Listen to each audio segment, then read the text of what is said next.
Clemson at Georgia Tech, week 3, huge ACC matchup. Absolutely huge. When you think about the conference championship picture, this one is big. Now, obviously, Miami and Florida State both look extremely tough. The state of Florida, in terms of the ACC, looks great. But Georgia Tech, a team that was a sleeper team for me coming into this season. I did a video about them with, Brent Key and the way he coaches, Haynes King and the gritty toughness that he plays with, and just the entire identity around Georgia Tech, the close games, the close wins. I mentioned if they could start the season 1-0, going into Boulder at Folsom Field, beating Colorado in that week 1, it's off to the races. And I had mentioned that one of the games I'm looking forward the most to was this game in specific, and that was back in the preseason. Now, Clemson, on the other hand, is Clemson. We know Dabo Swinney. This is a team that made the playoffs last year. They still have a lot of returning production, a lot of talent. Cade Klubnik and Garrett Riley have to get it figured out. That Clemson offense has to figure it out this game. Now, obviously, they've been without Antonio Williams. That hurts them. But the receiving core that we raved so much about in this offseason, the development that we've seen from Klubnik, the chemistry we saw grow between him and Garrett Riley, this offense has been completely anemic. Last week at Troy, maybe it was the best thing for this team. Maybe they needed that wake-up call. Look, Tom Allen's defense does not concern me. And I think that defense is going to load the box. They're going to be ready for Georgia Tech's run-style approach. The biggest key is how well can they essentially take away all of the options.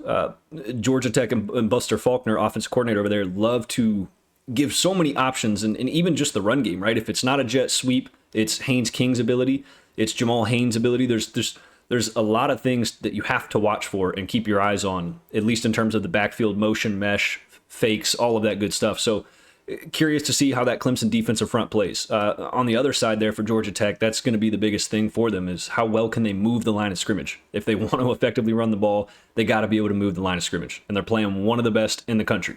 Even in Clemson's loss against LSU, that defensive line still had a good game. They still got pushed. Now, LSU was able to run the ball.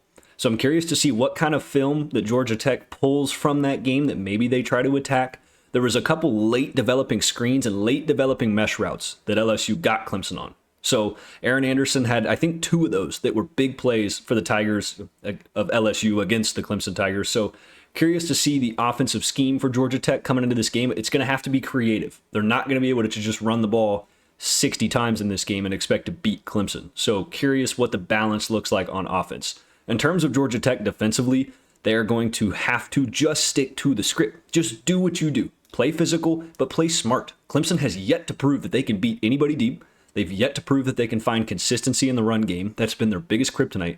So force Klubnik to have to beat you. Force Klubnik to have to come out and throw for 500 yards and multiple touchdowns and sling it through the air. Now, that's not to say that Clemson and the experienced offensive line they have can't run the ball effectively.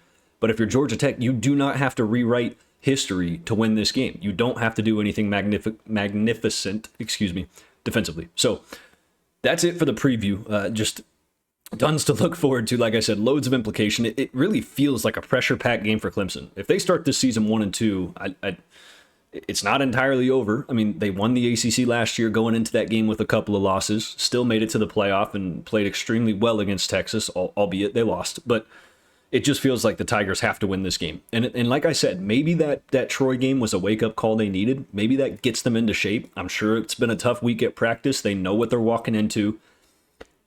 In terms of my prediction, Clemson's favored -7.5. I almost think that's disrespectful, personally. I'm taking Georgia Tech outright to win this game. I think Clemson is the more talented team on paper. They're the more experienced. Well, returning production-wise, they do have more returning production in total in terms of just a raw number. But Georgia Tech has returning production in areas where it's just as important as, Haynes King and Cade Klubnik, interchangeable in terms of that. So I just like Brent Key. I think that they've had this one circled on their schedule for a long time. The win against Colorado is what they needed. I love Georgia Tech. I love what they're doing. Everything about the tenacity that they play with. I think that the Yellow Jackets get this thing done at home in a brutal game. Like, I think this thing's going to be physical. It's going to be slow paced. I think it's going to be a low scoring fight. And I got the Yellow Jackets winning this one. So again, if you disagree, let me know in the comments who you guys have. Not an expert, not a writer or a journalist, just someone that loves ball. So appreciate you guys for tuning in. If you haven't already, like, comment, subscribe, and I will see you in the next video. Thank you.